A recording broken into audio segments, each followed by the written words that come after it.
आपण पाहत आहात सत्याची बाजू मांडणारं हक्काचं न्यूज चॅनल M24 तास। मुख्यमंत्र्यांच्या सभेसाठी सांगली पोलिसांची कसून तयारी। पोलीस अधीक्षक संदीप घुगे यांच्याकडून ईश्वरपूर परिसराची पाहणी।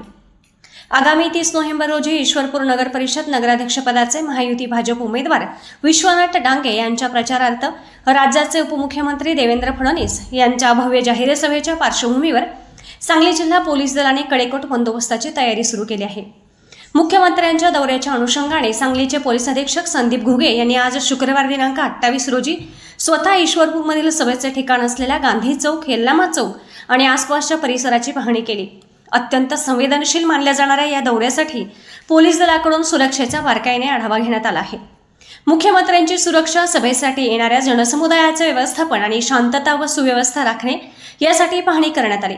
यावेळी पोलीस अधीक्षक संदीप घुगे यांच्यासोबत ईश्वरपूर पोलीस उपविभागीय अधिकारी अरुण पाटील, पोलीस निरीक्षक सोमनाथ वाघ आणि इतर कर्मचारी या पाहणी दौऱ्यात सहभागी झाले होते। ईश्वरपूर नगर परिषदेच्या नगराध्यक्षपदासाठी ही निवडणूक अत्यंत प्रतिष्ठेची मानली जात आहे। भाजपच्या बाजूने खुद्द राज्याचे मुख्यमंत्री देवेंद्र फडणवीस मैदानात उतरल्याने ही प्रचारसभा महायुतीच्या उमेदवारांसाठी गेम चेंजर ठरू शकते। त्यामुळे या सभेला होणारी प्रचंड गर्दी आणि त्यातून निर्माण होणारी कायदा व सुव्यवस्थेची स्थिती यावर पोलीस प्रशासनाचे विशेष लक्ष असणार आहे। पोलीस अधीक्षकांनी स्वतः पाहणी केल्याने या सभेच्या राजकीय महत्त्वावर आणि प्रशासनाच्या सतर्कतेवर शिक्कामोर्तब झाले आहे।